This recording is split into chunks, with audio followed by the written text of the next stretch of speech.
Bonsoir mesdames et messieurs, bienvenue dans ce nouveau numéro des Louves, la Web TV, votre émission du jeudi qui regroupe l'actualité des Louves ainsi que celle du club, avec les résultats des matchs et leurs meilleurs moments.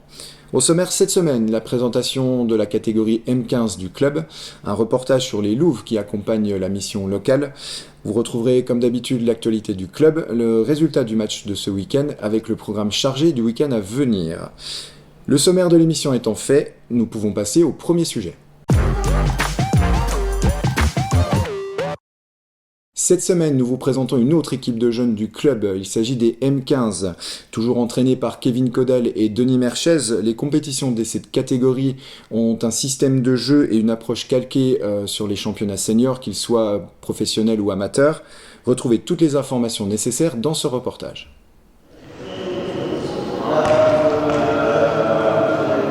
Nous avons rendez-vous au COSEC Michel Plinguier pour, cette fois-ci, suivre l'entraînement des M15. Ou RPE, donc ils vont qualifier les 3 premières équipes de la...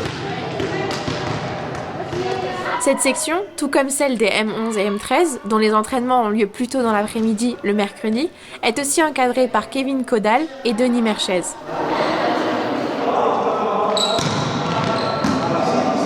Denis, l'entraîneur des garçons, nous donne quelques informations sur la section. Alors ça regroupe les jeunes âgés de 14 à 15 ans, donc qui sont en 4e et en 3e au collège. Et donc qui jouent en compétition un week-end sur deux à peu près en compétition. Chez les garçons, on a un petit groupe de 8 joueurs.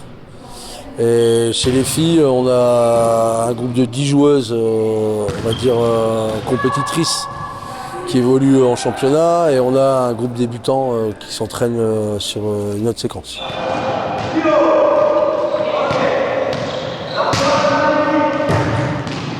Travail de passe, c'est en 4. Au-delà de la différence d'âge avec les autres sections plus jeunes, quelles sont les spécificités des entraînements ? En M15, la spécificité des entraînements, c'est la première catégorie qui joue en 6 contre 6. C'est le premier âge où ils jouent en 6 contre 6. Donc il y a un gros travail dessus à faire parce qu'il y a beaucoup de phases tactiques, on va dire, qui découlent du jeu en 6-6. Et donc ils doivent découvrir en début d'année toutes les possibilités et les différentes tactiques possibles en jeu 6-6. Et après on commence à spécifier certains postes. Voilà, donc certaines ont s'orienté sur la passe, d'autres sur le centre, d'autres sur la récep 4. Voilà, donc c'est vraiment le début de la spécialisation au volley.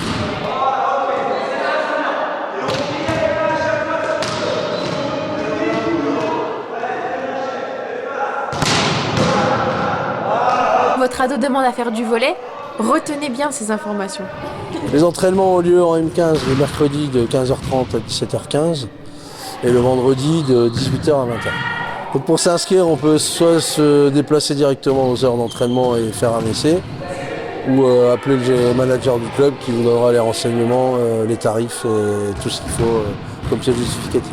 Vous l'avez compris, les M15, c'est une section où le volley devient plus approfondi, mais en conservant une approche ludique.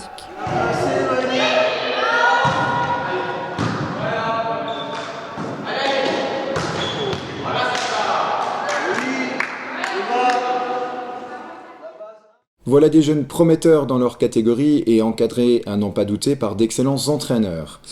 Merci à Denis pour tous ces détails et merci à vous les jeunes de donner le meilleur de vous-même, que cela soit aux entraînements ou pendant les matchs.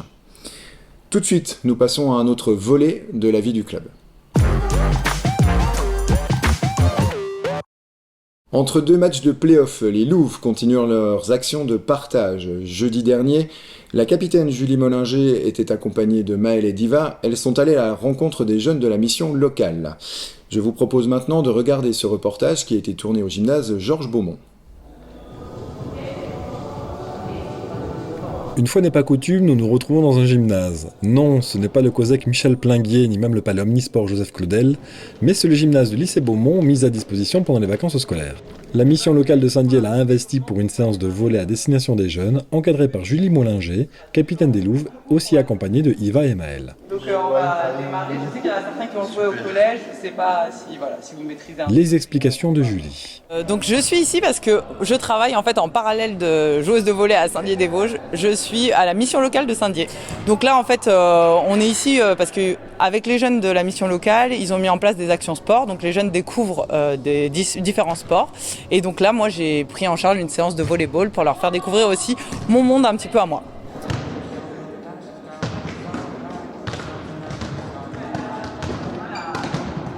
Alors moi je suis pas forcément en contact tout le temps avec les jeunes parce que du coup mon planning fait que je peux pas m'occuper de jeunes à temps complet, mais en tout cas quand je peux je rends service et voilà et j'aide comme aujourd'hui et ça me fait plaisir de découvrir aussi les jeunes en direct parce que mes collègues ont des entretiens avec les jeunes et suivent réellement des jeunes et c'est vrai que moi ça me manque aussi d'avoir ce contact là, donc là je peux un peu voir et être avec eux et voilà échanger. Donc maintenant le but est de la prendre là, alors ça peut faire un peu mal. Ce qui est super avec la mission locale, c'est qu'ils m'ont proposé d'adapter mon planning au planning d'entraînement. Donc en fait, je suis en renfort vraiment au service entreprise. Donc essayer de mettre en fait en contact les entreprises et les jeunes, c'est le but de la mission locale. Après, mes missions sont variées selon mes périodes de présence. Donc je m'adapte et en fait, on a une super équipe aussi, l'équipe en entreprise et l'équipe de la mission locale est vraiment sympa. Il y a un bon dynamisme. Le président et le directeur sont super dynamiques aussi, à l'image de ce qu'ils ont mis en place avec l'Action Jeune. Donc c'est vrai que il y a des beaux résultats et c'est très agréable d'y participer.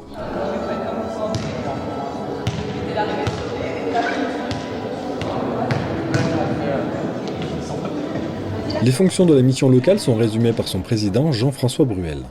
La mission locale, c'est prendre en charge les jeunes de 16 à 25 ans de façon à les aider, à les piloter pour arriver à trouver leur place et leur travail dans la vie. Il nous éclaire aussi sur le but de cette initiative. Donc Stéphane Gauthier en fait impulse une vie, une dynamique dans cette mission locale depuis 2 ans et demi maintenant, de façon à rendre cette dynamique contagieuse envers les jeunes et les emmener de façon positive vers la vie. Souvent ils sont, surtout avec le Covid, ils se retrouvent isolés, coupés dans l'évitement.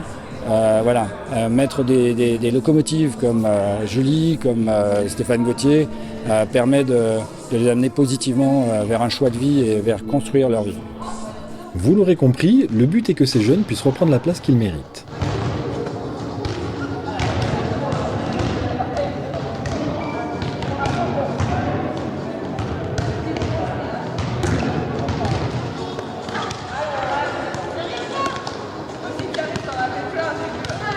Alors Julie, ça se passe bien ? Ouais, ça se passe bien. Alors c'est intéressant. C'est vrai que tous ont connu un petit peu le volley quand ils étaient plus jeunes au collège, mais je suis surprise parce qu'ils sont super volontaires. Donc là, ils arrivent aussi en fin de cycle. Donc je pense qu'on voit aussi une évolution pour eux. Quand ils démarrent, ils sont peut-être plus timides, plus renfermés. Et là, c'est vrai que c'est super agréable. Donc ils sont volontaires et c'est vrai ce qu'on essaie de faire passer, c'est plutôt les valeurs du sport, l'échange, l'entraide, la communication, le partage. Donc c'est pas tellement le volley purement technique. Mais en tout cas, c'est vraiment un bon moment et j'espère qu'ils prennent plaisir. On essaie aussi de les raccrocher au club de Saint-Dié parce que pourquoi pas, nous c'est vrai qu'on n'est pas qu'une équipe professionnelle, il y a aussi toute une structure, un club amateur derrière et nous c'est important d'avoir un réservoir de jeunes. Et, donc on essaie de les rattacher aussi.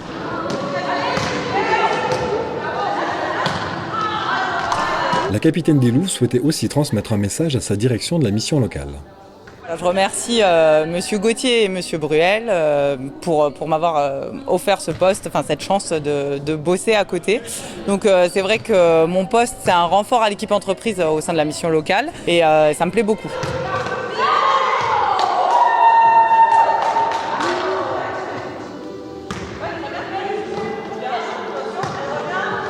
Nous avons donc certainement là quelques futurs licenciés pour la saison prochaine. Surprise à la rentrée.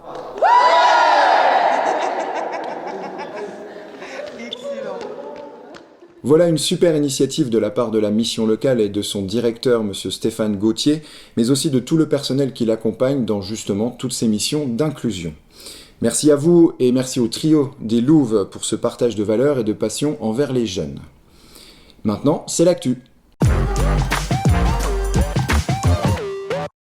Courte actualité cette semaine, depuis lundi, vous pouvez retrouver les interviews de Jackie et de Sabrina dans leur version originale sur la chaîne YouTube dans la rubrique Interview des Louves 2021-2022. L'idée est que ces interviews soient accessibles à leur famille et aux personnes anglophones et hispanophones. Passons maintenant aux résultats de la semaine dernière.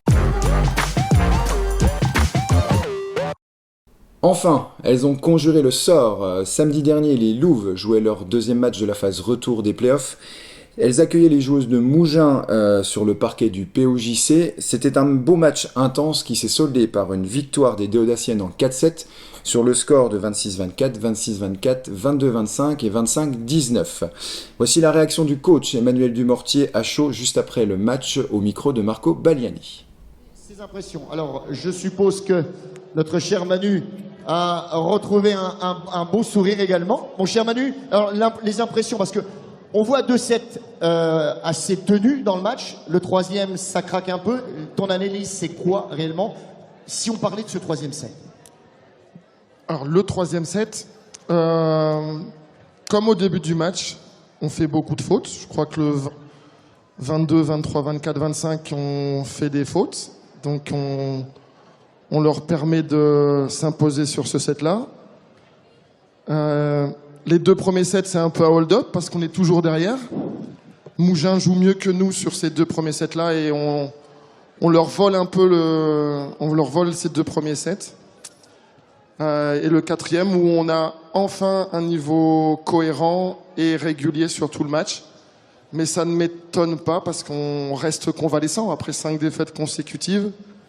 Une fin de saison un peu délicate, c'est pas évident. Donc voilà, je suis très satisfait de cette victoire et on sait que tous les matchs contre Mougins, ça a été hyper serré. On aurait pu perdre 4 fois, on aurait pu gagner 4 fois. Tous les matchs ont été très serrés contre Mougins. En tout cas, il y a un objectif qui peut être intéressant, Manu, c'est d'aller chercher cette troisième place. Alors c'est déjà poursuivre notre convalescence. Après, on va jouer Istres chez eux, ça va pas être une sinécure, comme on dit. C'est ça la fin de saison, c'est Istres-Rennes. Voilà, à Istres, à Rennes et contre le Valois. Mais bon, voilà, on sait, c'est ce que j'avais dit aux filles, quand on joue bien, on ne craint personne. Voilà, on est capable de rivaliser et on l'a prouvé toute la saison avec les meilleures équipes. Même dans ces playoffs qui ont été un peu boiteux pour nous, on n'a pas été loin à chaque fois. Maintenant, il faut continuer de guérir et espérer faire un gros match et un nouvel exploit. Voilà, on s'est jamais imposé contre Istres en 6 rencontres, je crois. C'est peut-être la 7e qui sera la bonne. Alors malgré cette belle victoire samedi à domicile, les playoffs ne sont pas pour autant terminés. Les Louves se rendent à Istres pour l'antépénultième, comprenez l'avant-dernier match de la saison. Sauront-elles renouveler la belle performance de samedi au POJC? Vous le saurez en vous rendant à Istres au gymnase Paul Cavalloni, où vous pourrez retrouver le fan club du Sud qui sera présent pour l'occasion, ou en regardant le match sur la page Facebook Istres Provence Volley et en les encourageant dans les commentaires. Le début de la rencontre est à 18h30. Nous allons maintenant passer au programme de la partie amateur du club, avec pour la catégorie de jeunes l'équipe 1 qui disputera son tournoi au COSEC avec début des rencontres à 14h. L'équipe sera opposée pour son premier match à l'équipe de Mézières 1 et fera son deuxième match face à l'équipe de Yutz-Thionville 2. L'équipe 2 des M13 filles en poule honneur se déplacera à Chaumont où elles affronteront Pont-à-Mousson 2 et l'équipe de Chaumont. Les M18 filles, quant à elles, disputeront leur tournoi au Palais Omnisport avec début du tournoi à 14h30 où elles affronteront l'équipe de Gérardmer et l'équipe de Metz Volleyball. Ce sera le même programme pour l'équipe 2 M18 filles au même endroit. Les M18 garçons, quant à eux, se déplaceront à Mulhouse où ils affronteront le Strasbourg Université Club et l'équipe de Creutzwald. Maintenant, passons aux catégories seniors. Les 2 équipes seniors joueront au COSEC Michel Plinguier ce samedi avec à 18h en levée de rideau l'équipe de pré-nationale féminine qui disputera son dernier match à domicile face à Yutz-Thionville. Et à la suite de ce match, avec un coup d'envoi à 20h30, l'équipe de régionale masculine affrontera Gondrexange B. Ce numéro 31 de l'émission est désormais terminé. Pour suivre toute l'actualité du club ainsi que les directs des rencontres, abonnez-vous à nos différents réseaux sociaux dont l'adresse s'affiche en bas de votre écran. N'oubliez pas également la petite clochette sur notre chaîne YouTube pour recevoir les notifications de direct. Merci de nous avoir à nouveau suivis, je vous souhaite une bonne fin de semaine, de belles rencontres et des victoires pour toutes les équipes du club ainsi qu'au Louvre. Je vous donne rendez-vous jeudi prochain pour un nouveau numéro des Louvres, la Web TV. Au revoir et à très vite.